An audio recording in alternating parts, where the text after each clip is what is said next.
But I was saying, but Netanyahu, had he been wiser, would have allowed Trump to have his little victory lap in some capacity without having the U.S. have to bomb Iran necessarily. Or he could have said, hey, wait until the end. Wait until the Iranian people are already overthrowing the dictator, and we'll give you a target, and not even make it those 3 targets. Why?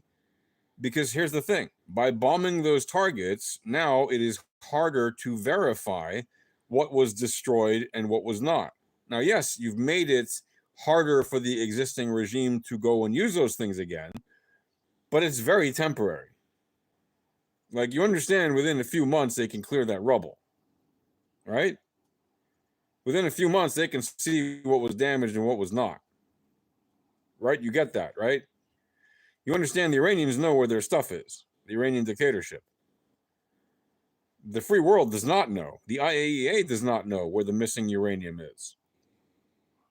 We can presume it might be in China, or it might be hidden somewhere in Iran, in different places, but we don't actually know. We don't even know how much is really missing. So there's a very high probability now that Iran has sufficient fissile material to pretty quickly make a nuclear bomb. And by the way, former Russian President Medvedev, who's kind of a mouthpiece for Putin and says whatever Putin wants, has said that there are other countries in the world who will be willing to sell Iran nukes. And people are saying, oh, don't pay attention, he's just saying things. No, you should absolutely listen to that, because he says whatever Putin wants the world to hear that Putin can't say himself. So there's a non-zero probability now.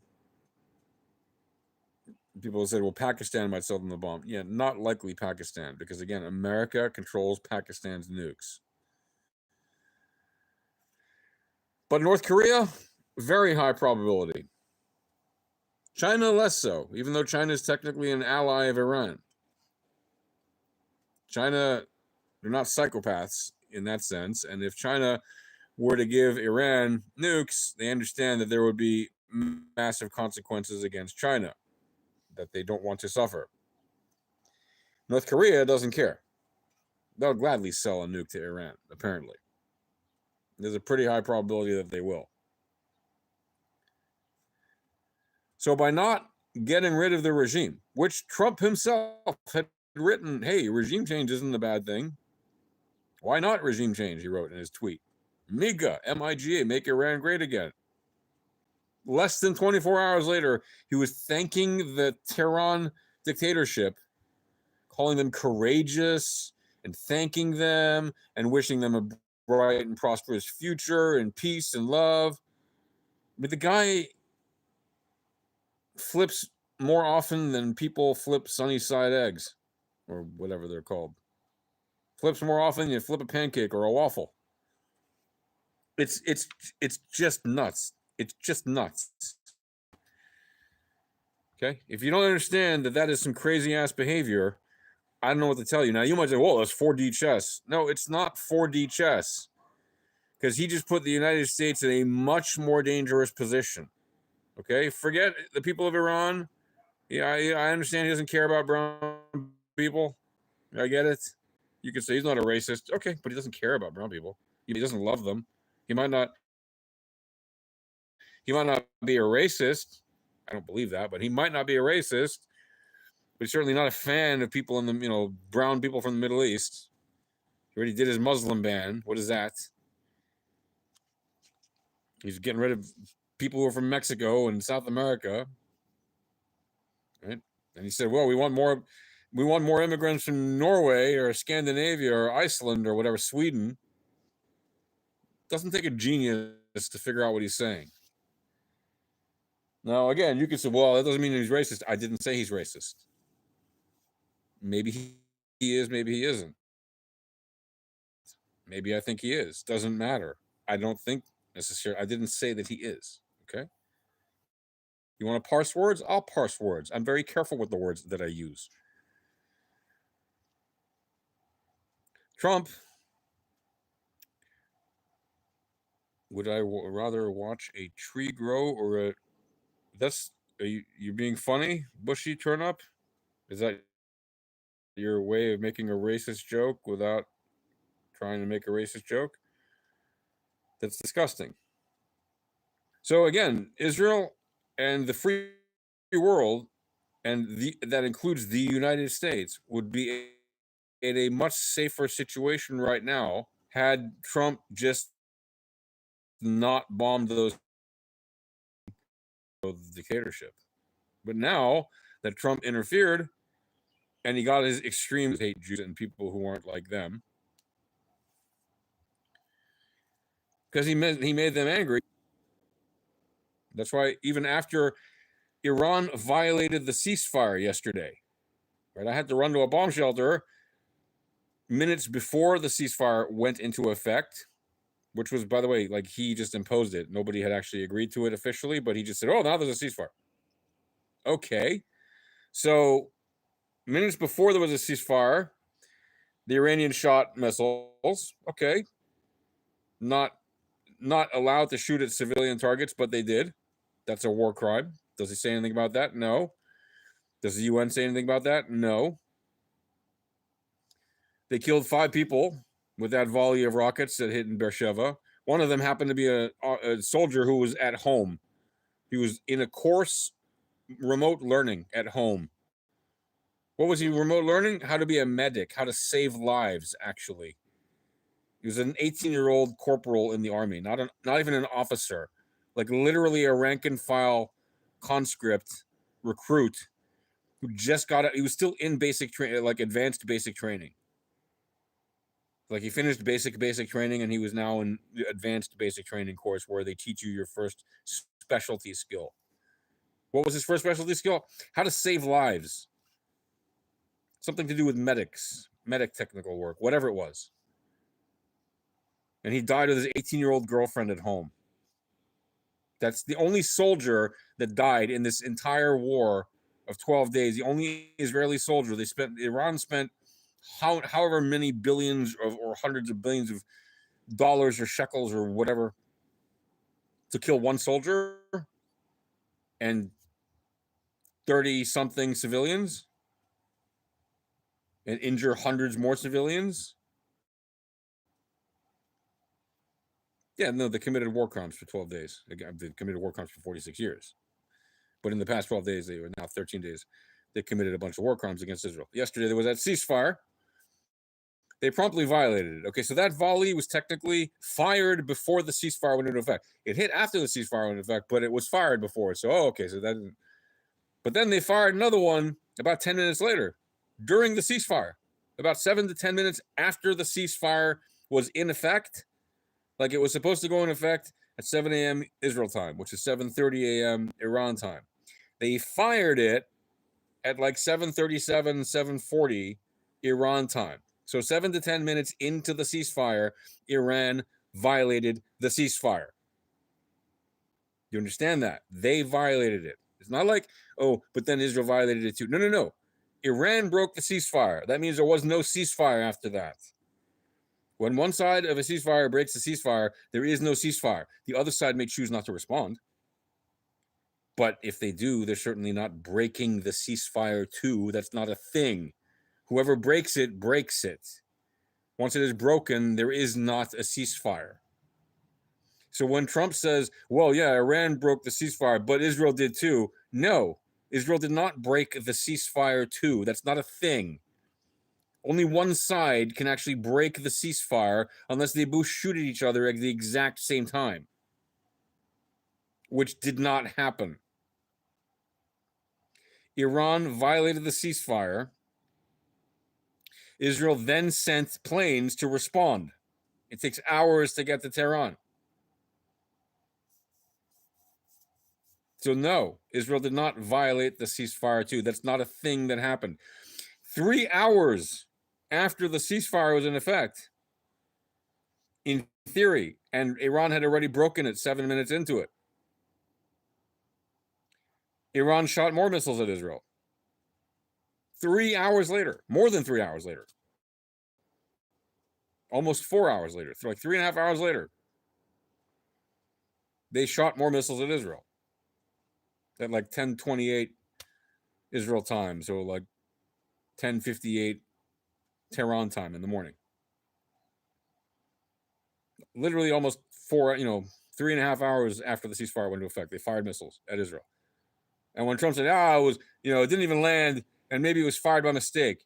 You don't fire a ballistic missile by mistake. It's not a pea shooter. It's not a thing you accidentally do. You fire very targeted, guided missiles with a long set of procedures. It's not like you push one button and it flies. There's a lot to go into firing a ballistic missile. And if you want to tell me it didn't do anything, well, it blew up right over my head. It did something. It caused trauma in a lot of people. I can tell you that for a fact. It did, in fact, cause an injury. Somebody did get hurt as a result of it. He was running to a bomb shelter. I'm not sure if he had a panic attack or an anxiety attack, but he got injured physically, like got hurt. Maybe he slipped and fell. I don't know, but he got hurt. Wouldn't have gotten hurt if they hadn't fired the missile. He'd be okay now. He wouldn't have had that trip to the hospital. And there was property damage. Now people will, didn't do much. I'm sorry, do you accept ballistic missiles flying into your backyard? Oh, but it only damaged the ground.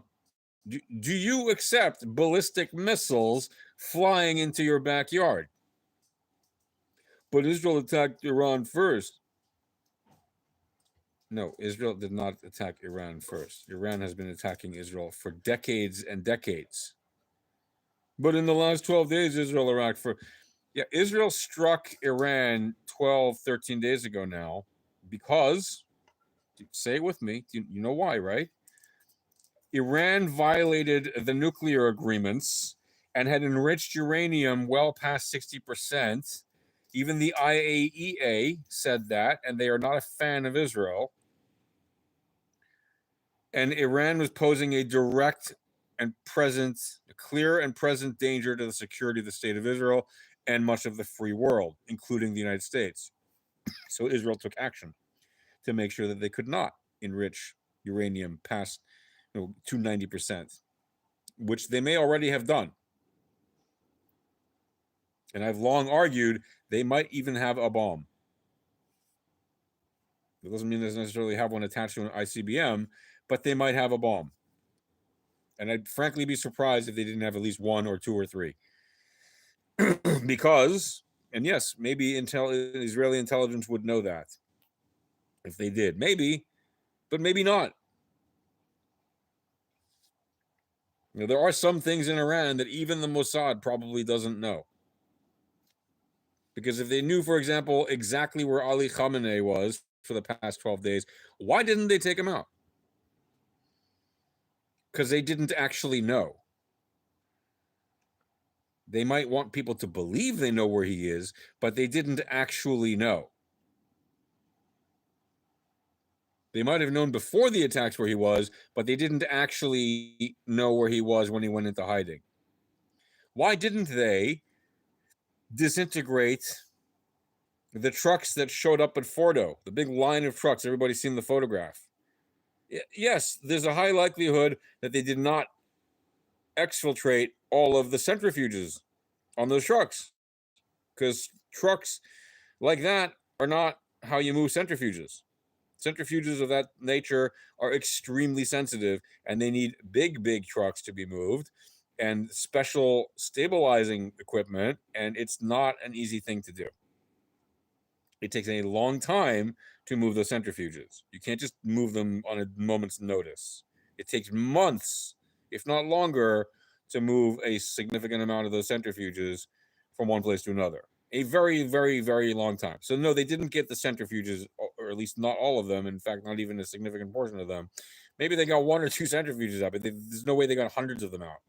Okay, and I doubt they even got 1 or 2 out. I don't think they got any of the centrifuges out because they realize how long it takes to move those things. And they've pretty much written those things off, and they think, well, we can always just buy more, buy more or make more centrifuges. Yeah, you could make more centrifuges. It's frankly easier to make them in place than it is to even buy them and bring them to a place. Right? Literally, it's easier to make them in place. Why? Because then they don't have to be moved. You just make them where they need to be made. Right? Or, very close to where that you move them a half a meter or a meter or 10 meters or whatever. You don't have to move them kilometers and hundreds of miles, which is extremely difficult because those things are extremely sensitive. If they shake and vibrate a lot, they cease to work. That's why they're hard to transport. But the actual enriched uranium, the problematic thing that they were making, there's a very good chance that none of that was in Fordo. That nothing of any consequence of that nature was in Fordo or Natanz or Isfahan. There's a very good chance. We will not know that for a long time, maybe ever. Because now the IAEA can't even get in there because it's been blown to hell. And the Iranians are obviously not going to allow anyone in there until they've examined everything and cleared out everything and moved everything that they don't want seen. So we're never going to know. You might say, well, the Israelis have good spies there. They'll know. They'll figure it out. Not necessarily. Human intelligence is very powerful, but it has its limits. Technological intelligence is very powerful, but it also has its limits. And even if you combine them, they're not unlimited. So yes, as long as the Iranian dictatorship is in power, getting rid of those 3 key facilities does, in theory, retard the nuclear program of the Iranian dictatorship. But it is a temporary retardation. It's temporary. It will not be retarded for very long.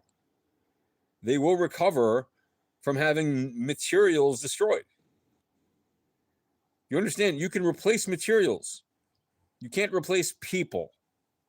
In the same way, you can replace a regime, but if you have the same regime in place, you can't really switch their ideology, even if they pretend to. That regime has to go. There is no futzing around with that. And unfortunately, Trump just gave them a pass. And now they're not going to go. And now the people of Iran are going to suffer like hell. Women are going to be punished even more than before. Gays are going to be punished even more than before.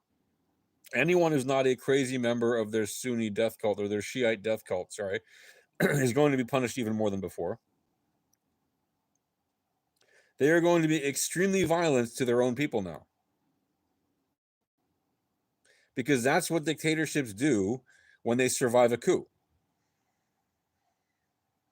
That is exactly what they do. That is playbook, textbook 101 dictatorship. And if you think Iran is going to do things differently, I don't know what to tell you. You're not a very good student of history. They have been doing dictatorship 101 playbook, textbook stuff since day one. When they took over in 1979, who were the first people that they punished? Do you even know? The kids who supported them in the revolution. The students who brought them to power. They punished them first. They hanged them first to show that the regime had power, not the students who gave them the power. Literally, they killed the students who brought the Ayatollah to power first. Do you understand how psychopathic that is? That's literally what they did. So now the regime is going to punish those people first. Torture, oppress, rape, brutalize, disappear, kill. Going to do all the horrible things. They're going to do all the horrible things. They're going to pour acid in people's faces. They're going to blind people. They're going to cut people's limbs off. They're going to do, you name it, they're going to do horrible things, unspeakable things. And then they're going to go about funding Hamas even more money than before, funding Hezbollah even more money and weapons than before, and weapons to Hamas, of course, funding and arming the Houthis ever more than before. All of those wars could have gone away. Funding the Islamic State in Iraq more than before and arming them more than before, that war could have gone away too. Funding the criminal gangs and sleeper cells and arming the criminal gangs and sleeper cells and training the criminal gangs and sleeper cells in Europe and in South America and in the United States more than before. They're going to do all of that. Step 2. Step 3, yeah, they're going to rebuild everything that Israel destroyed. Everything. Probably by the end of the year, most of it will be rebuilt. Probably by the end of next year, all of it will be rebuilt. When I say all, I mean all of it will be rebuilt. They might even do it in completely different places, and they might do it completely underground where you don't even see the entrance. That's literally what might happen. Like there might not even be a road leading up to it. There just might be a cave in a mountain somewhere, and they use that cave as in a natural formation so you can never see an opening from the sky that looks like, oh, it was made there. They'll literally use a natural cave opening and just start digging inside that cave, and they're going to build bases underneath mountains that no one's ever going to even know exist. You don't think they're going to do that? Really? You really think the Iranian dictatorship is not smart enough to do that? They've already demonstrated that they know how to build bases underground. What makes you think they won't just look for one that has a better hiding entrance? They just didn't assume that America would actually bomb those places when they started building them, because they thought that they were going to be smart and be slippery, and that America would never have a president like Trump who would actually bomb it. But it turns out that bombing it was the biggest gift that they could have possibly received, because bombing those sites ensured that the dictatorship stays in power. Bombing it gave Trump the reason to not demand the regime change, which he wrote should happen after he bombed it. He said regime change isn't politically correct, but if they don't want to change, then why shouldn't there be regime change?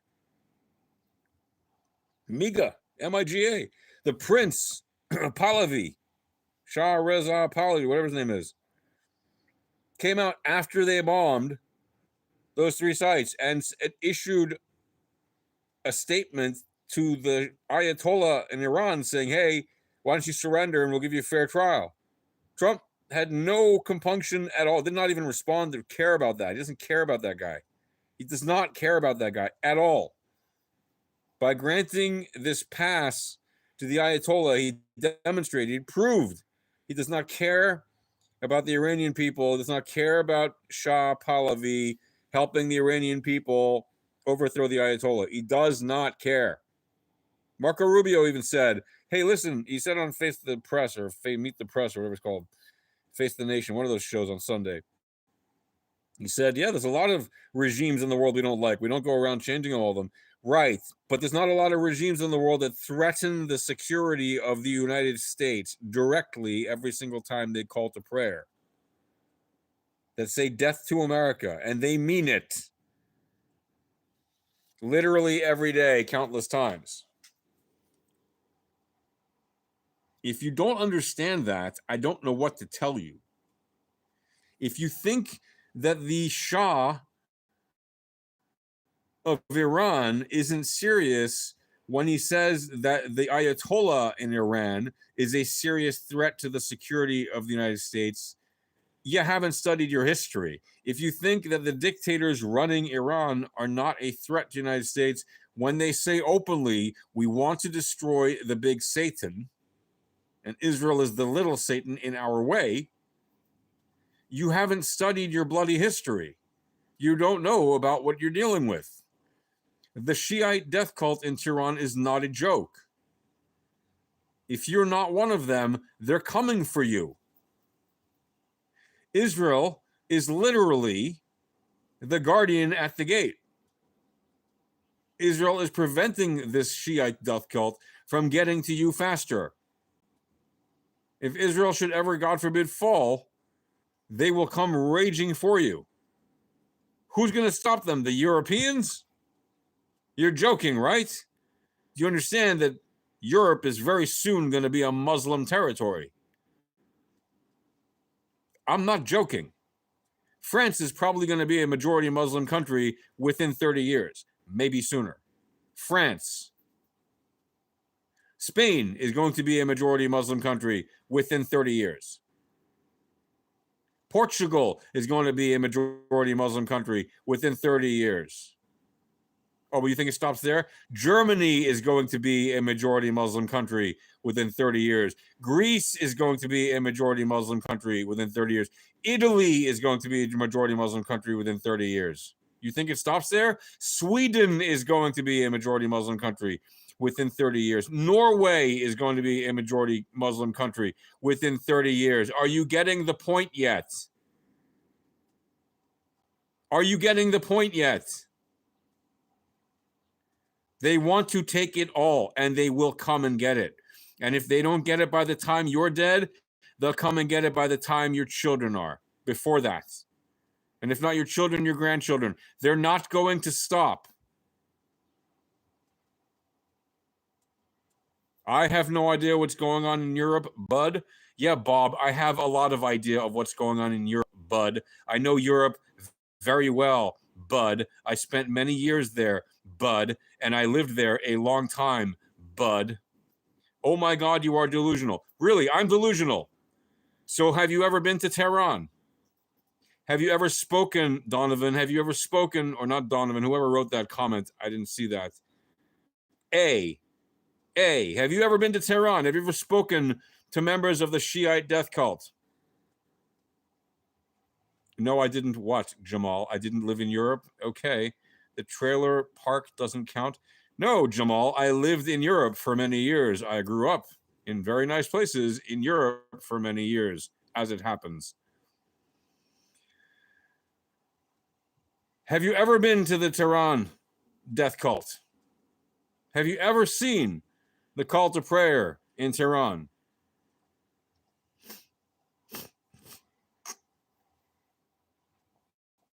You know, you can look it up on YouTube, right? What is this live stream about? What do you think this live stream is about? It says in the title. The ceasefire is a disaster for Israel and the free world and the people of Iran, who are unfortunately not free. Anybody who lived in Europe doesn't say, I lived in Europe? Really, Bob? That's nice. Sure. No, Bob, I lived in Europe. I grew up there for many years. I have relatives there. I go there regularly. I am, in fact, not just an American. Oh, you've been to the Rock of Gibraltar. That's nice. Which country? Which city? Okay, you want to know? I lived in Brussels. Actually, I lived next to Brussels in a town called Uccle. And I lived in Paris. And I lived in Versailles. And I lived in London. That's just a few places. Would you like to know more?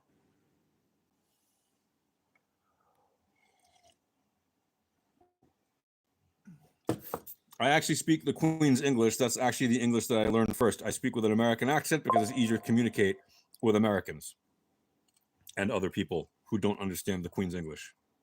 Full of jobby. Yeah, okay. Whatever you want to believe. Anyway.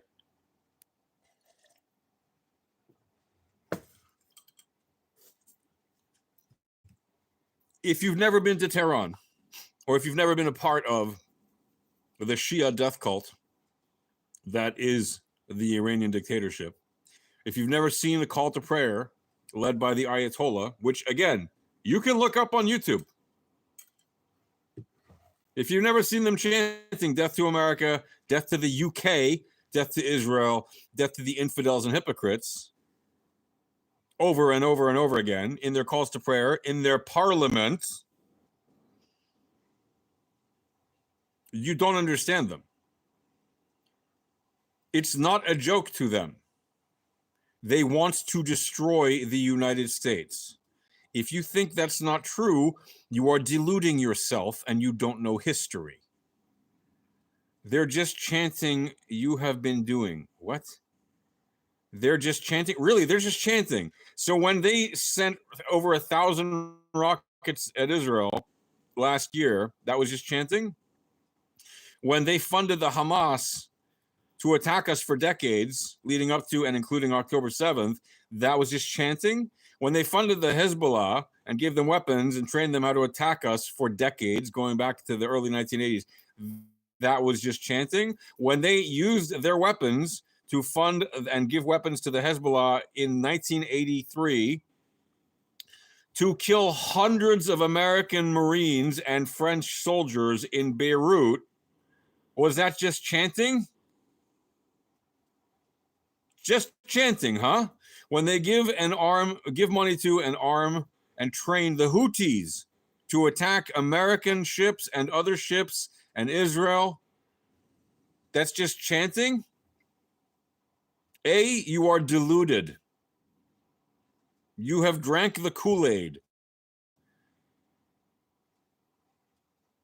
Also, the decades of persecution and occupation of Palestine. Who do you think persecutes and occupies the Palestinians? The Hamas and the Palestinian Authority. That's who persecutes and occupies the Palestinians. The people who oppress the Palestinians are the Palestinian leaders. Who do you think is actually pro-Palestinian? Israel is the only country on earth that actually does things in order to encourage the creation of a Palestinian state that would be peaceful and live side by side with Israel in peace and security and prosperity. You think Trump crop dusts everywhere he goes. Okay. I'm not a fan of Trump. I'm not a fan of politicians. I'm not a fan of Netanyahu. That doesn't mean that I don't recognize when they did good things. Was it a good thing for America to hit those 3 sites? Well, as long as the Iranian dictatorship was in power, yes. But if the Iranian dictatorship had not been in power, they wouldn't have needed to hit those sites, because the IAEA could have gone in with an open and peaceful government and seen exactly what was there, and they could have removed anything that shouldn't be there, and they could have converted all those things into civil energy programs, no problem. Trump is exactly what the country needs. Listen, Chris, Trump may be what the country needs in some respect, but no politician is perfect. I need a doctor. Yeah, okay, that's nice. You're hilarious. $4.5 trillion tax cut to the top 1% riches versus Medicare, Medicaid, food stamps. Yeah, exactly. So Trump may be in some respects what the country needs. Maybe. I'm not a big fan, but that doesn't mean that there aren't some things that you could argue maybe are good for the country in the long run. Well, only time will tell. But at the same time, Donovan makes a very good point. Why $4.5 trillion tax cuts to the top 1%? Why cutting Medicare and Medicaid and food stamps? Why? Why is Israel allowed to have nuclear? Israel does not threaten its neighbors with nuclear weapons on a regular basis. If Israel was the same kind of genocidal, insane country that Iran is, Iran wouldn't exist. Since decades, Israel would have blown it up. But Israel doesn't want to blow up Iran. But Israel's existence is at stake, by the way, as is the United States' existence, when Tehran's dictatorship says death to America, death to the UK, death to Israel, death to the infidels and hypocrites. If you don't understand that, you're kidding yourself. Why do you think the nuclear program in Tehran is such a secret? when they say they want to commit genocide to all these countries. They openly say it.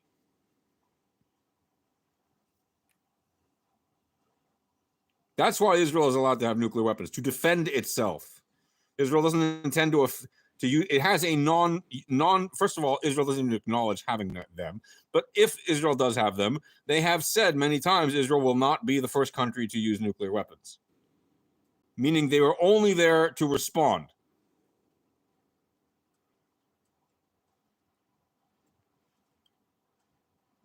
Donovan, or funding Trump 130 million for whatever first 3 months for golfing, NASCAR 130,000 first 3 months. Yeah, sure, exactly. Trump has done a lot of things that, frankly, clearly enrich him and his friends and don't help the average person. But that doesn't mean that he hasn't done anything good. Okay, he's done some things that are good, even with Ukraine. Okay, and I am not a fan of Putin,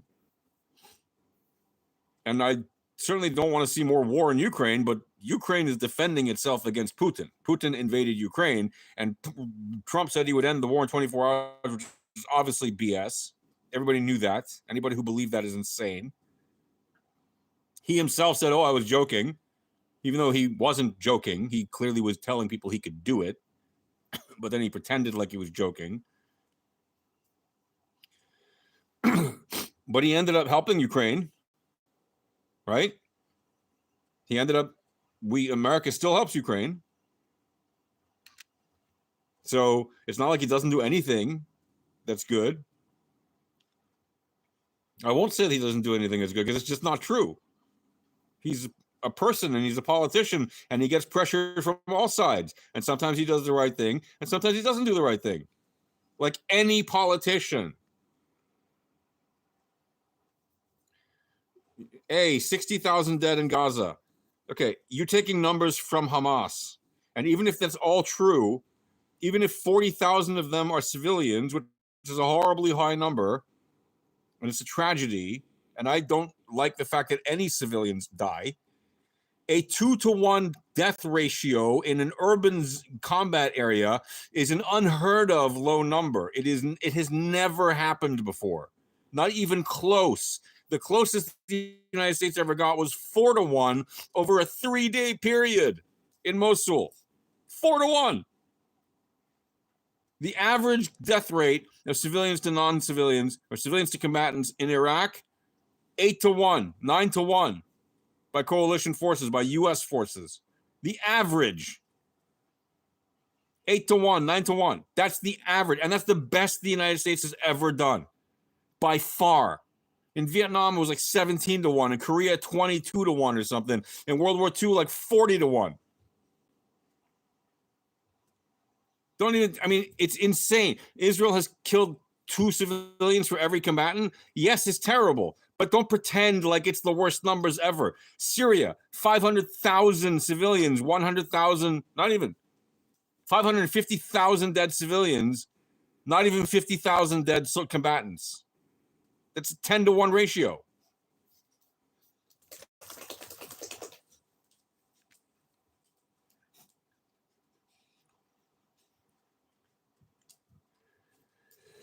$30,000 dead children. Okay, how many of those children were combatants? You know they recruit children from the age of like 8 years old, and they train them to hold guns and shoot them even at the age of 8. And yes, they're still children.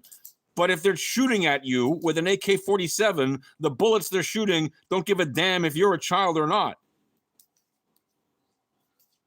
They are combatants. Yes, they're child soldiers, and that is a war crime committed by the Hamas, that they send their children to fight and die in battle. And yes, I'm sure many of the children were innocent children, obviously. And it is horrible, and it is tragic, and I'm not excusing it in any way. I think it's awful that kids die in combat. Absolutely. But guess what? Kids shouldn't be in combat in the first place.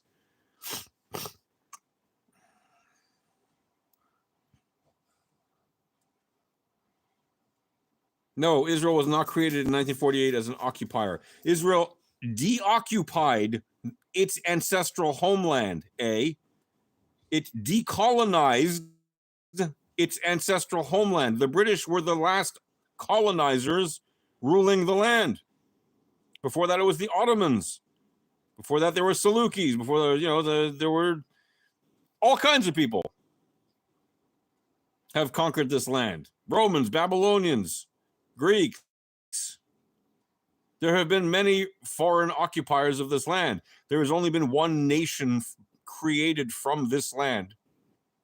That's the nation of Israel, the kingdom of Israel, the kingdom of Judah, the state of Israel. 3 times, and all 3 of them have been Jewish kingdoms or states, meaning governed by Jews. And the current state of Israel is a secular Jewish state, meaning it is the homeland for the Jews, but it is not run by the law of the Torah. It is a secular Jewish state. It is for Jews, by Jews, about Jews, but that doesn't mean that non-Jews are not welcome here. In fact, 2 million of the 9.7 million people that live in Israel are not Jewish at all.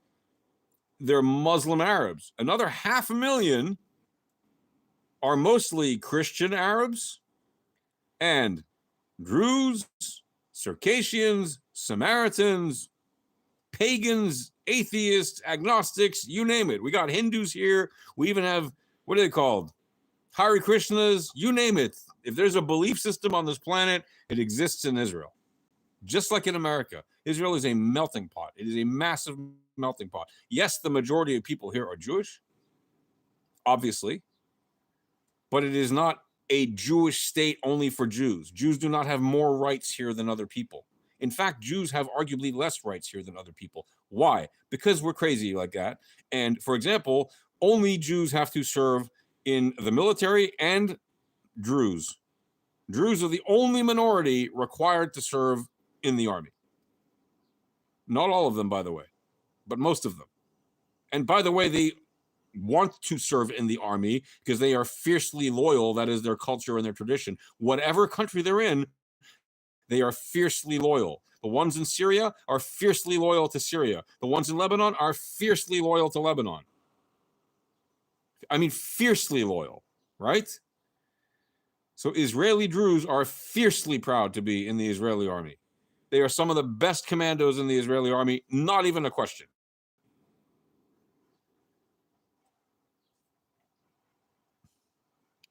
Why is it that the Israeli president went on the news the other day and said how mad he was because Iran bombed a hospital, saying that there was a military base? There was no military base under a hospital, and no Israeli president said that, nor did the prime minister. And absolutely, he never said that. That's absolutely BS. If you want to say that they said that, show us the source, because that's complete nonsense. You're believing literally propaganda. That is Hamas propaganda. That is literally Iranian propaganda. They showed like, I mean, I've seen the most ridiculous thing. They showed literally the military headquarters with tanks and planes and a Star Wars Death Star destroyer under it. Did you see that? The Iranians did that. And then they did the same thing with the hospital. They're completely nuts. I've worked in that hospital. I studied emergency medicine in that hospital when I was in university.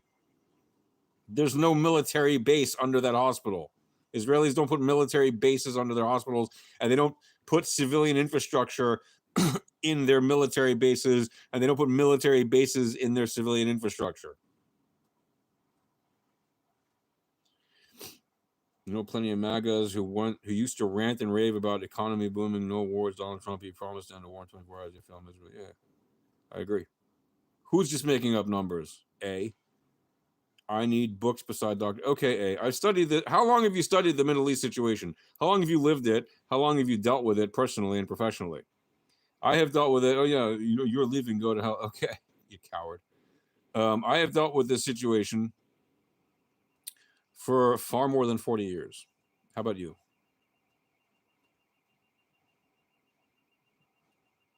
Zelensky, New Zealand, Trump. Listen, I'm not anti-Trump, but what Trump did just now with the ceasefire is bad for America. It is bad for America. It puts America at risk. Maybe you want to get on your knees and suck the orange root off. I don't know. Suck the orange mushroom. But You know, I don't revere any politician, Kate. To me, they're all liars and scoundrels and thieves. Maybe you want him to have a Nobel Peace Prize more than actual peace, because you're not going to get actual peace. There is no actual peace between Iran and Israel. And if you think there is, you're a fool.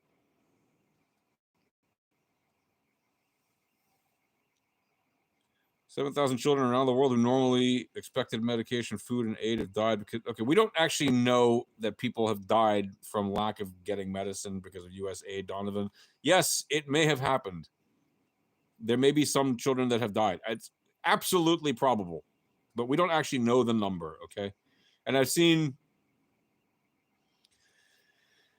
you know, numbers as low as a few hundred or even a few dozen to numbers as like 120,000 people have died. There's no credible evidence that 120,000 people have died because U.S. aid funding got cut, okay? And yes, U.S. aid funding was very helpful in many things, but they also did a lot of corrupt things. It is hard to argue that, okay? Hard to argue against the fact that they did a lot of corrupt things. "I lost $12K a week for 5 straight weeks from him intentionally crashing the stock market for 2 weeks later, 85,000 for my 401k guy." Hang on, but Donovan, if you did nothing with your stocks, the market rebounded like almost immediately. And by the way, he didn't crash the markets, but that's another discussion entirely, okay? What happened was there was a mean reversion happening before he even entered office, and you could see it very clearly on the market charts. The market mean reverted, as it always does, and then it distributed again. And it's literally back to where it was before he came into office. So if you did nothing in the stock market for those weeks, you literally lost nothing. Trump caught, the only thing you would have lost is if you sold when they were at the lows, which you shouldn't do. You got to buy low and sell high. "Trump caught sleeping with teenage virgins is an aphrodisiac." I don't know what that means. There is the source. What is the source? I don't see any source. I just see some Arabic writing, or is that? Yeah, I don't know what that is. Anyway, you can write it, or you can post it in a comment, and I'll go look at this message later on. And if it's true, I'll make a response video. If any prime minister ever said such a nonsensical thing, no prime minister of Israel is going to say we built a military base underneath the hospital in Beersheba, because it isn't there. It's just not there. I've been to the basement of that hospital not long ago. There is no military base there, okay? It's absolutely insane what people believe. It is absolutely insane.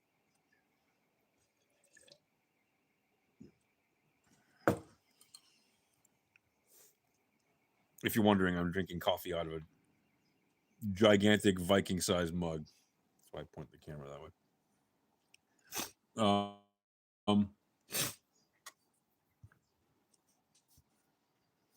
Anyway, that's gonna. I mean, I think I'm gonna kind of wrap it up here, folks. Hello, Blue Crest. So, you know, in summary, like I said, this ceasefire is a disaster. It is absolutely a disaster. It puts the U.S. at risk. It puts Europe at risk. It puts the frickin' free world at risk. Any country that's not a Shiite death cult country that believes in what they believe in the Iranian dictatorship specifically, is at risk. It doesn't matter. You could be an extremist Sunni Muslim that also believes in crazy genocidal things. You're also at risk. They also are your enemy. If you don't think that the Sunnis and the Shiites fight, I don't know what to tell you. I guess you've never heard of the history of Lebanon. I sent a link. Check it. You wanted a source. I commented a source. Great. I will absolutely check your link. I don't know what your name is, but you who wrote that. I guess you have an Arabic username. Well, thank you for sending a link. I will check it right now. If you want to actually wait a minute. Let's see if I can do that. Can I possibly check it while I'm looking here? Should be able to. Comments. No, that's not you. Latest comments. Definitely not you. The last one I got was from 5 days ago, and it's a rather rude comment.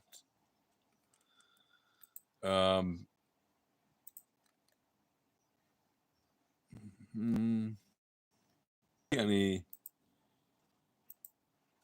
Did you put a link on this video? Did you send the link on this video?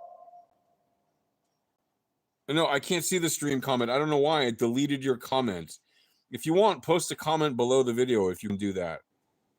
It deleted your stream comment. Sorry, I don't know. I don't see it. If anybody else sees it, if you can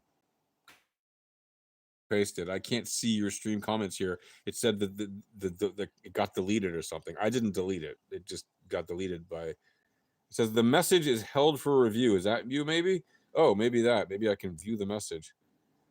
No, the message is held for review says I am a clown. Okay, sure, whatever. Okay. Well, I'm not going to hide it. You said it. I'm going to show it. You didn't say it. Are you PMC? Okay. Another moderator just handled it. Who is the other moderator? Who are the moderators on my stream? I have moderators. I think it's just YouTube. I'll comment it on the last video you uploaded. Okay. Well, when you comment, I will look at the comments. Because definitely the Prime Minister of Israel and the President of Israel and no politician in Israel would have said that there's a military base under Soroka Hospital because there isn't one. Okay? There just isn't one. Soroka Hospital is a massive hospital, for those of you who don't know, in the city of Beersheba, which is a city in the south of Israel. It's like the center south of Israel. The north end of the south of Israel, if you want to call it that. It serves over 1 million people. It happens to serve 5% of the world's Bedouin population. Out of the entire world, out of all the Bedouins that exist on Earth, 5% of them, meaning 1 in 20 Bedouins, get medical services at Soroka Hospital. If you've ever been to Soroka, you would know that there are a couple of days in the week in particular when a lot of Bedouins show up because there's a market day and all this other stuff happening in town.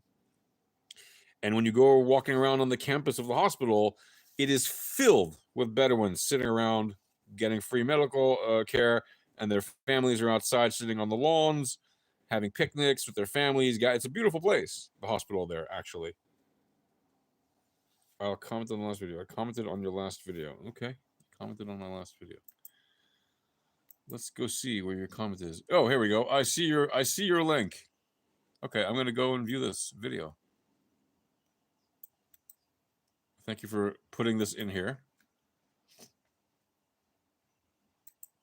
And now I'm going to go and watch and see what this is. Do I have to turn?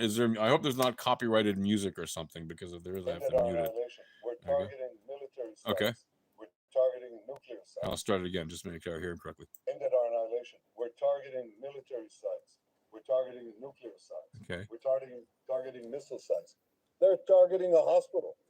In this hospital, there are patients who are immobile. They can't even move. Can you hear that? Right next to it, there's a children's ward, a baby's ward, infants. They target it. Can you hear that? They can give this nonsense that they're targeting military sites. What military sites? There you go. I know all the military sites in Israel. There isn't a military site here for miles and miles around. There you go. There isn't a military site here for miles and miles around, just like I told you. He says it at 28 seconds into the video. They're targeting civilians because they're a criminal regime. They're targeting civilians because they're a criminal regime. Arch terrorists of the world. The arch terrorists of the world. They want world. to have nuclear terrorism, which will put the entire world. There isn't. I mean, he said it in the video you sent me. There is not a military base under Soroka. I literally just told you that.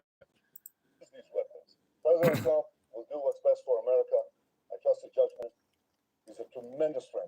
So your video just disproved your quote that says that there's a military base under Soroka Hospital. You literally just disproved yourself, man. Like, it's okay. I'm not like hey man, live and learn, right? It's good to learn things. And now you know the video you sent as evidence that a prime minister of Israel said that there's a military base under hospital, literally said this. Listen. What military sites? Here. I know They can give this nonsense that Listen. they're targeting military sites. What military sites? I know all the military sites in Israel. There isn't a military site here for miles and miles around. Do you hear that? The Iranian regime says they're targeting military sites. What military sites? I know all the military sites in Israel. There isn't a military site here for miles and miles around. The Prime Minister of Israel said that in the video you sent as evidence, claiming that the Prime Minister of Israel said that there's a military base under the hospital. No, he didn't say there's a military under the hospital, a military base under the hospital. He said the exact opposite. He said what I said. There isn't a military base under the hospital. There isn't a military site for miles and miles around.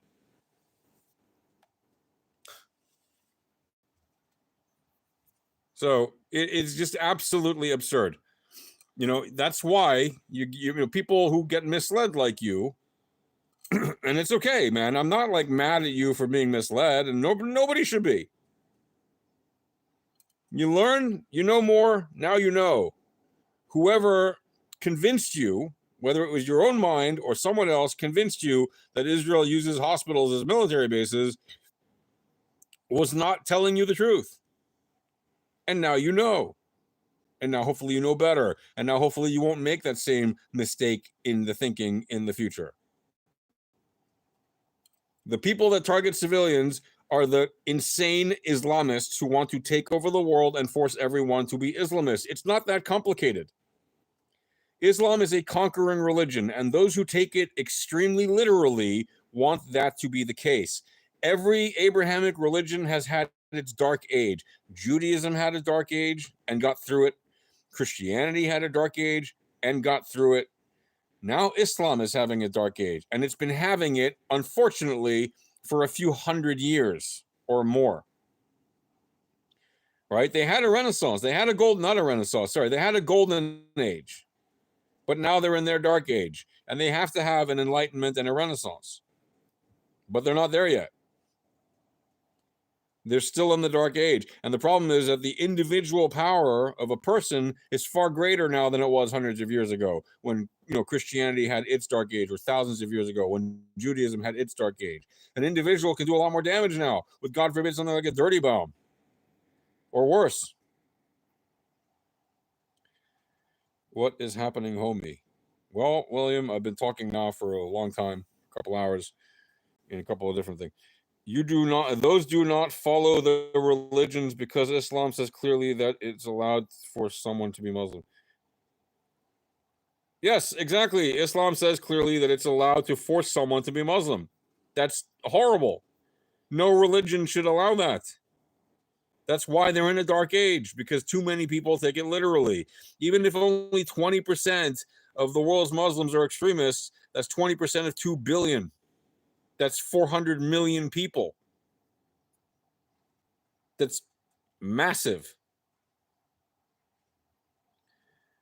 Oh, really? It's not allowed to force someone to be Muslim? Really? Convert by the sword or die. Have you heard of that? That's a Muslim expression. Do you not know that one? Do you not understand that it's exactly what Muhammad did and what Ali did? They forced people to convert by the sword or die. Do you understand that? You understand that those that wouldn't convert by the sword, that he didn't kill, either were turned into slaves and or sex slaves specifically, and or people who had to pay a jizya tax. Do you know what that is? It is a humiliation tax, specifically meant to humiliate the person who pays it. They say it openly. They don't hide that. The imams and the mullahs and all that. Show me your sources. The Quran. Do you go live on YouTube because TikTok is too censored? No, I go live on YouTube because I don't use TikTok. And YouTube is not. Nobody watches my videos, man. I don't even like. I'm not even here. You're not even here. Like literally nobody watches my videos. You are one of the rare. I'm normally just talking into the wind. I'm surprised anybody's even here. William Brown, modern day Nazi, third Antichrist, first Napoleon, Hitler, now this shit. What are you talking about? What are you talking about? I don't even know what you're talking about. Show the verse that says to force someone into Islam. Are you kidding? Do you understand that they behead people? Did you see what the Islamic State did in the past 10, 20 years? They beheaded people for not being Muslim or not being their kind of Muslim. Did you not see that? Do you not understand what it is? The fighting between the Shias and the Sunnis, who are both Muslims, but they're different sects of the Islamic faith, and therefore they fight each other and they kill each other. Oh, you don't believe in my God. You don't believe in my kind, my version of that same God.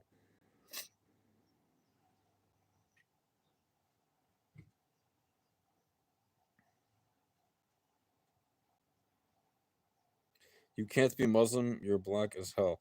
William, there are plenty of black Muslims, even in Gaza. By the way, in Gaza, the neighborhood, like it used to be that there were only black slaves in Gaza when the Arabs, like the Ottomans, ruled it, and before that, other Arabs ruled it, not as a state, but just as an area of land. And the only reason there were Arabs there is because they were slaves. And the neighborhood that they live in, because yes, they're still segregated there, they don't have equal rights even there. The slaves live, the black people there live basically in one neighborhood that's on one street called the Slaves Street. Not even joking. That's the name of the street where most black people in Gaza live. The Slave Street. Isn't that lovely? That's Gaza for you. And they still that. And they don't call it that because, it's culturally an old thing and it's cute. No, they call it that because that's how they treat black people still today. Even if they're not technically slaves, they treat them like garbage. Hello, Lindsay. Well, it's nice that you're here chatting on YouTube Live. It's nice that you're here. Thank you for being here. Yeah, chilling on Slave Street. Yeah, it's a horrible place. I've been to Gaza. I know it. Not nice. By the way, Gaza used to be quite a nice place. Before October 7th, there were a lot of nice places in Gaza, but they never really invested in making the whole place nice. The nicest that I ever saw it was a good 20 years ago when Israel was still there. There were a lot of nice places, and it was getting very nice across much of Gaza beyond just the Israeli settlements, because all that money that was flowing out from the Israeli settlements into the local community was making the place very nice. You're not saying that what they are doing is fake. You're saying that Islam does not say to do it. No, Islam definitely says that. Listen, I can't. I don't really have a practical way of searching for that right now, but if I do, give me a minute. Let me see what I can see. Let me see if I can find it for you.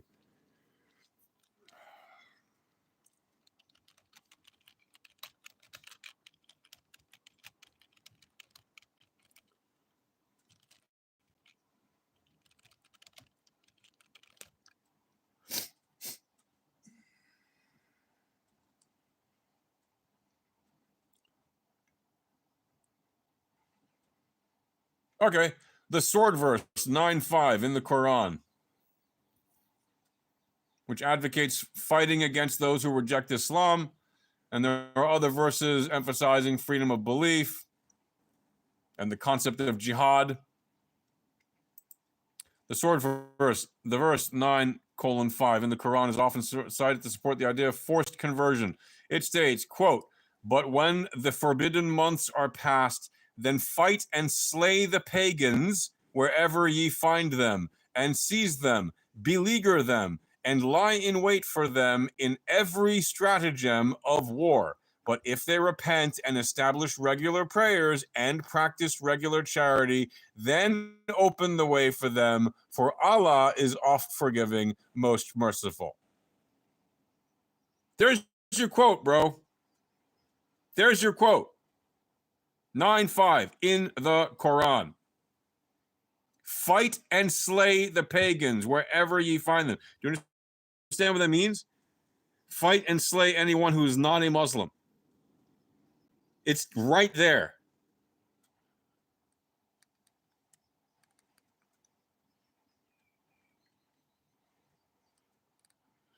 So again, you can interpret any any religion, any Abrahamic religion, you can interpret it any way you want. I'm not saying that every Muslim is violent. I'm not saying that every Muslim is extremist. Absolutely not. I served with Muslims in the army who fight and defend freedom. They would never force somebody to convert or die. Not in a million years. They would forever defend someone's right to be whatever religion they want to be.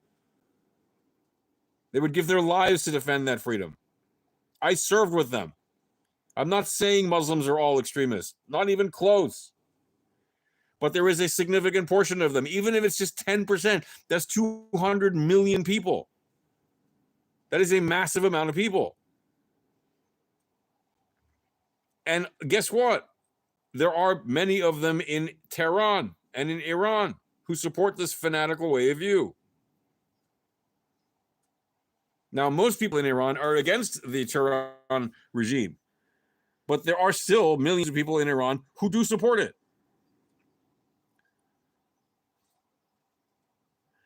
What do I think of Gaza rebuilding by Trump and his rich friends? To be honest, see, there's a thing that Trump did that made people think outside of the box. By the way, the guy who thought of that was a professor at my alma mater at George Washington University. It wasn't Trump who came up with that idea. Biden was also presented with the idea, and they rejected it. Trump heard the idea, thought it was cute, and when he came to power, again, said, hey, why don't I throw this out there? See if it sticks. I can tell you it has caused a lot of people to think outside the box, which is a difficult thing to do when it comes to the issue with Gaza. Do I think that it would be best for Gaza for everybody to be forced out? No, I don't actually. I think most Gazans should stay if they want to. But I don't think that most Gazans want to stay. If you actually ask them, honestly, many of them have said, I'll be the first to leave. Egypt won't let them leave. Why is it that Gaza is the only country on earth, or not even country, territory on earth, where people, civilians, are not allowed to escape a war zone? It's the only territory. And people say, well, why doesn't Israel let it in? Why should Israel let in people who are civilians from the enemy side? They could easily be slipping through Hamas terrorists. Why would we do that? That's insane. No army on earth has ever done that in history. Why should Israel have to do that? Why the double standard? Why not? Why don't they go to an Arab Muslim country, by the way, from which many of them originate? Many people in Gaza, I'm not saying all of them, I'm not even saying the majority of them, even though it probably is, but a massive amount of people in Gaza are Egyptians. Many of them alive today had Egyptian passports 60 years ago. Many of them were Egyptians 60 years ago, before 1967, and still had those passports until they expired years later. And many of them renewed those passports. And guess what? Many of them are still Egyptian right now. They have Egyptian passports. They've never given them up. Oh, you didn't know that? Yes, there are Egyptian Gazans. A lot of them. Guess what? Guess why? Because they share a border. They are from the same land. Egypt governed that piece of land for many years. From 1948 until 1967, who do you think ruled Gaza? Egypt. It was Egypt. The verse again was, it's in the Quran. It is verse, oh boy. Come back here, screen. The verse is 9:5. 9:5. It's called the sword verse. And now you know. And thank you for pointing out a thing where you say that it didn't happen and I show you that it did, or you say that it did happen and I show you it didn't. I'm glad that we can have this discussion. I'm really glad. This is what this is about. I'm not here to say, well, I'm right and you're wrong. No, bro.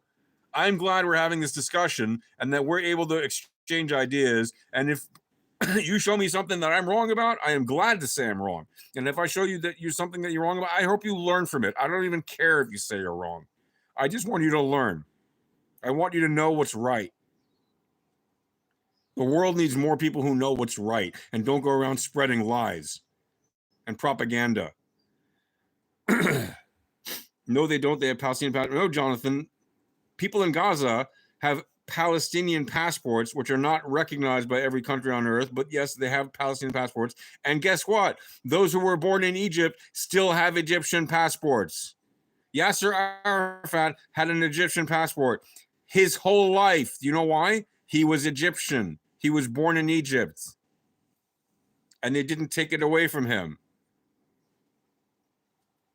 My father was born in Egypt, and they took away his passport. Do you know why?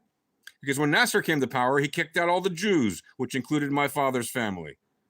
Took away all their stuff, took away all their material possessions, and kicked them out of the country and took away their passports.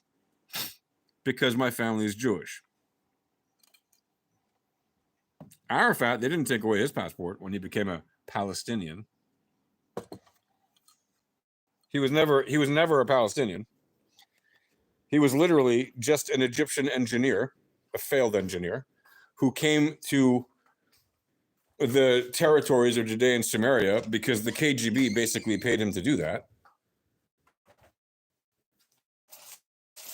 Because the KGB wanted to have a piece of the pie in what's happening in the Middle East. So they said, hey, Arafat, how about we pay you to go and be an agitator?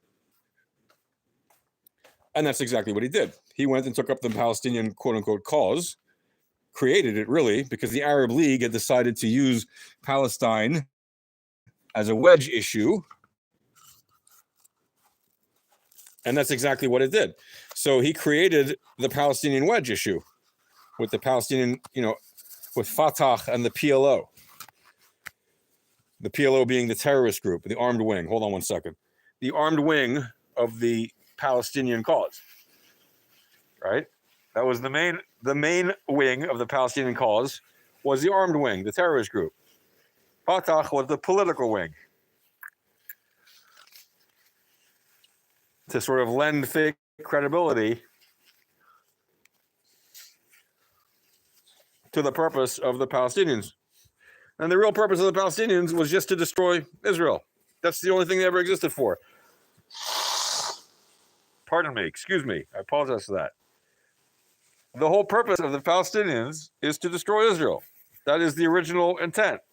Now, do I believe that every Palestinian wants to destroy Israel? No, I don't. But is there a significant portion of them who do? Yes, absolutely. Is it the majority? Probably. I don't know. Maybe. Every poll seems to suggest that it is. Does that mean that it's necessarily so? No, it's not. Why? Well, because we don't really have freedom in the Palestinian territories. Not in Judea, not in Samaria, and not in Gaza. So it's really hard to know exactly what they think. But if you look at videos by the Ask Project, look up Gil, the Ask Project on YouTube, and you'll see plenty of videos where he goes into various towns and asks Palestinians, what do you think about this? What do you think about that? And he asks them their opinions. It's very anecdotal, but it gives you a pretty good idea, variety of people from that society.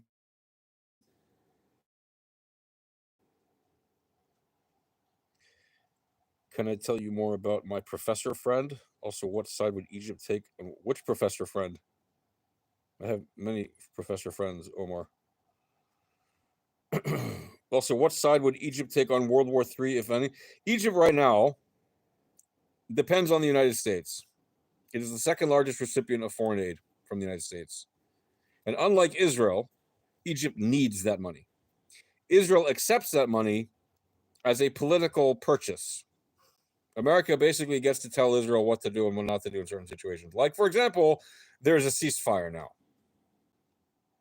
Wouldn't have happened if Israel didn't accept that America is our big brother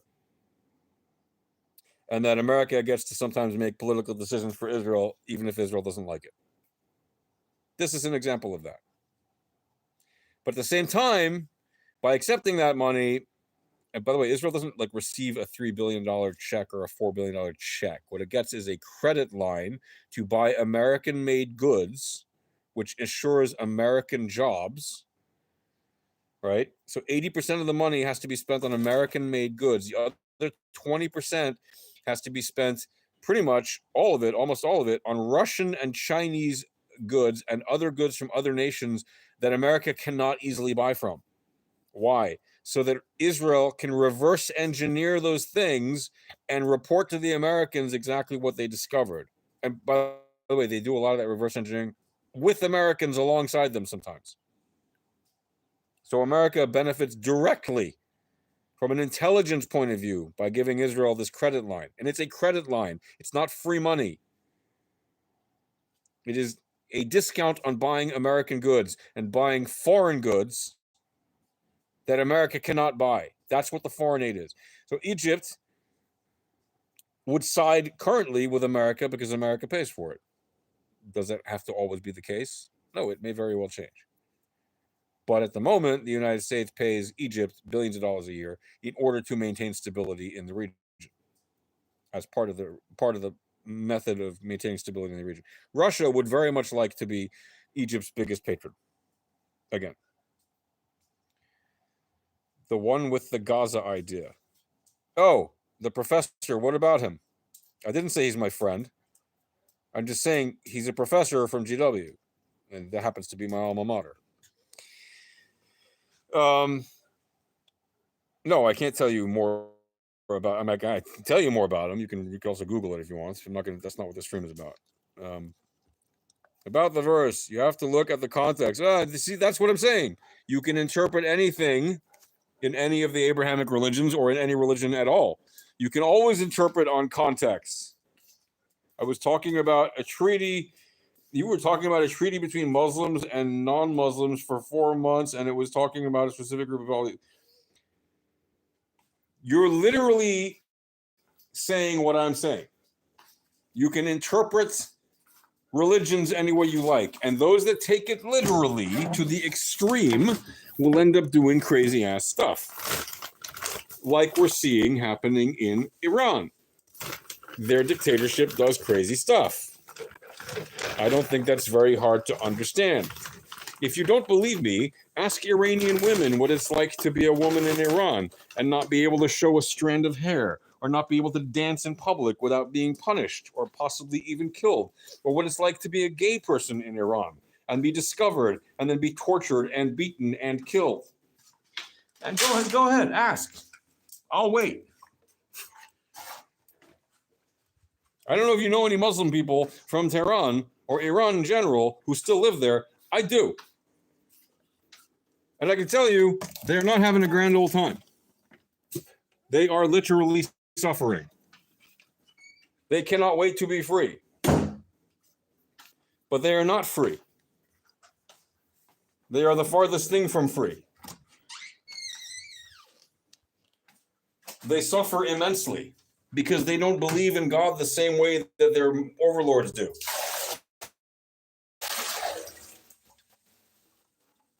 They are told what to believe and how to believe it. They are oppressed and repressed and treated like garbage. Pardon me, I'm doing something here with some water. It lasts about 10 seconds. All right. Loading up some water for the big dog.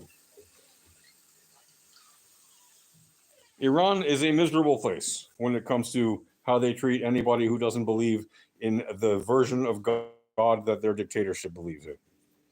It is a miserable place. Now, is Iran also a great country in many ways? Yes, they have an amazing, rich, long culture. They are historically a significant powerhouse in many ways. They are an amazing people. Most Iranian people are absolutely fantastic people, just like most people on the planet are fantastic people who want to live in peace and prosperity and security. That's a normal thing, even in crazy places. But they are unfortunately led by a bunch of crazy people who took power by force with the help of a bunch of students that the Iranian regime promptly persecuted and killed. Many of them, not all of them, but many of them. And again, they killed them first to demonstrate that they were in charge, not the students.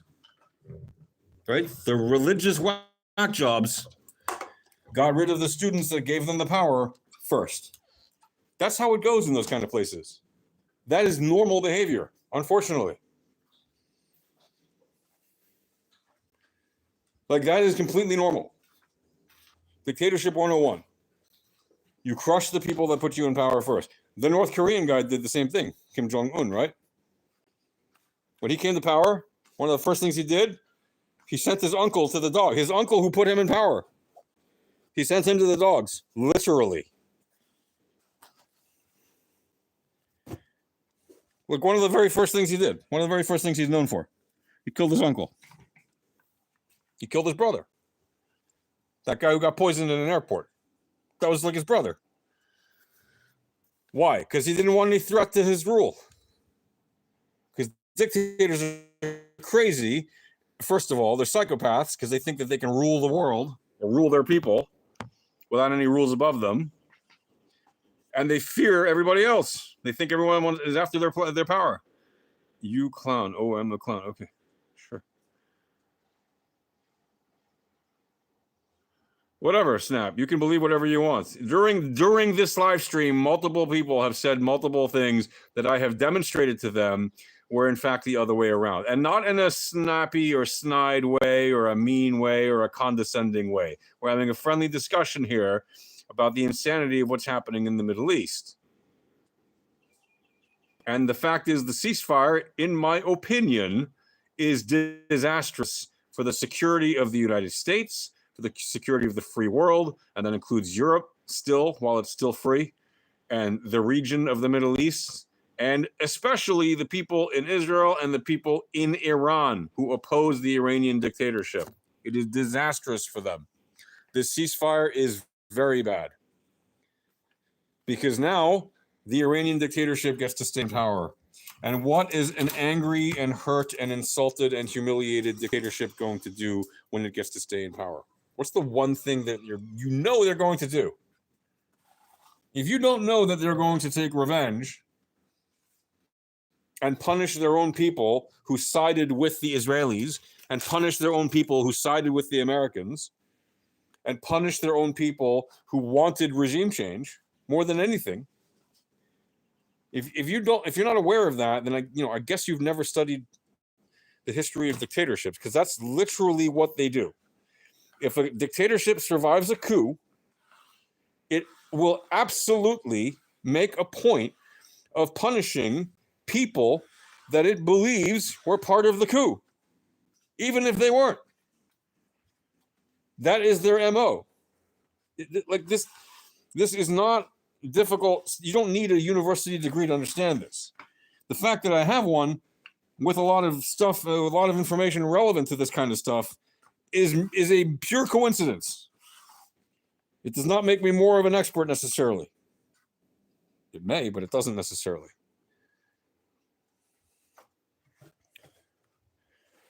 Like, you don't need to know rocket science to understand that an angry person wants revenge if they got humiliated in a fight. If you need to understand that at some higher level of education, I don't know what to tell you. Maybe you've never seen a movie.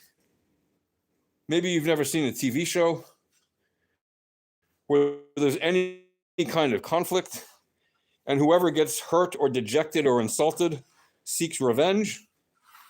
Have you never seen any stories where people seek revenge?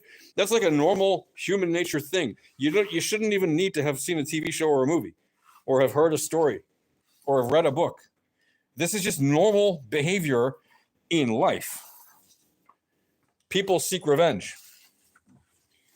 And a dictator who seeks revenge, especially a cruel dictator who is known for hanging his opposition from cranes in public, which happens in Tehran and in Iran regularly. In fact, just yesterday, they hanged a certain number of people. I go there, like, I go get coffee. Oh, they're hanging 6 people. You will find that uranium, just like the U.S. found WMDs in... Yeah, Mr. Morris, I agree that the problem of bombing those sites is that now we will not necessarily know what amount of uranium is still there, if any. And more importantly, and more disastrously, the dictatorship is in power, is still in power, and is not going to be removed from power because Trump and his fragile ego refused to allow Israel to finish getting rid of all of the targets that would enable the people of Iran to overthrow the dictatorship. There was never any, dummy, really. The IAEA said there was. Iran said there was. Iran did not deny it. And in fact, now Iran has even said in their parliament, we are going to use our uranium to make nuclear bombs. They said that we're going to propose a bill to allow us to use our enriched uranium to make nuclear weapons. They literally said that 5 days ago. You can look it up on IRNA TV.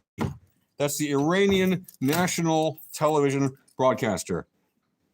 They broadcast their parliamentary meetings whenever they have some big thing that they want to propagandize. And they literally were sitting there doing their, fist pumping thing. Oh, we're going to make nuclear weapons. They're literally broadcasting that. Just like I showed you, Netanyahu did not say there were military bases under the hospital. Just like I showed you, the Quran does say convert by the sword or die, basically. And again, you can interpret that however you want because it's a religious text and that's what people do. The same thing, you can look up, I'm telling you, you can look, I've seen it. You can see it too. The Iranians are proposing legislation. I didn't say they made it a law. I said they're proposing legislation to use the existing uranium that they say they have, which they say is enriched past 60% and is approaching 90%, if not already there, to make nuclear weapons. So when you say there was never any dummy, you're kidding yourself, Mr. Morris. Sorry, but you're kidding yourself. You just go look it up on YouTube, man. I'm not arguing with you. I'm telling you. Just go look it up on YouTube. You'll see it for yourself. I have no reason to lie to you.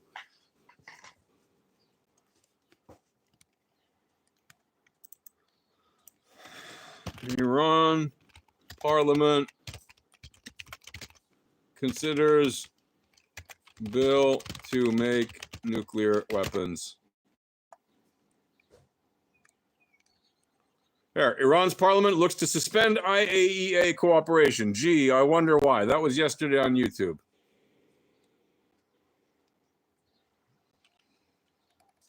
Looking to suspend cooperation with the UN. This is all from yesterday and 2 days ago. If you just Google Iran parliament considers bill to make nuclear weapons, you'll come up with all this stuff. They're preparing a bill to leave the Nuclear Non-Proliferation Treaty, which they're a member of, and they violated, which Israel is not a member of and never was, so therefore it's not in violation of it. But leaving the NPT under these circumstances, guess what? Is a violation of the NPT. Because they're leaving while they have violated it. There's only one reason they would do that.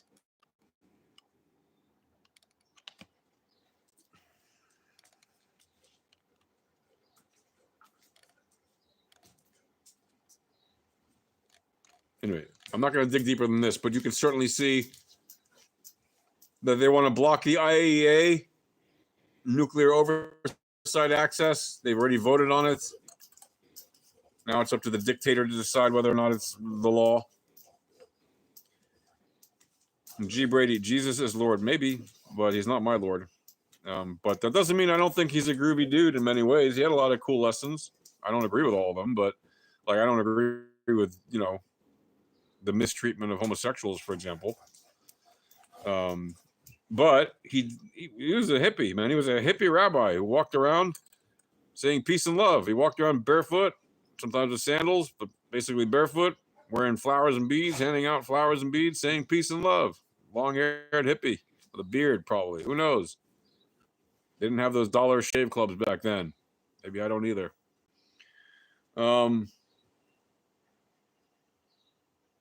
Yeah. Anyway, guys, that's going to do it because I got to wrap up and I got to get to do some stuff. It's been a real pleasure. I hope you've all enjoyed or learned something, more importantly. And if you have, please like, follow, subscribe, do all the things so that more people can watch this, you know, as the YouTube people say. Or not, if you don't want to, whatever. But I'm pleased you were here. It's very rare that anyone shows up to these things, so I do appreciate that you're here. And I hope you're all doing well. Hope you all have a peaceful, wonderful day wherever you are on this big blue marble, keeping you safe and sound and prosperous and secure and healthy. So, peace, love, and happiness. See you all in the next one. Cheers.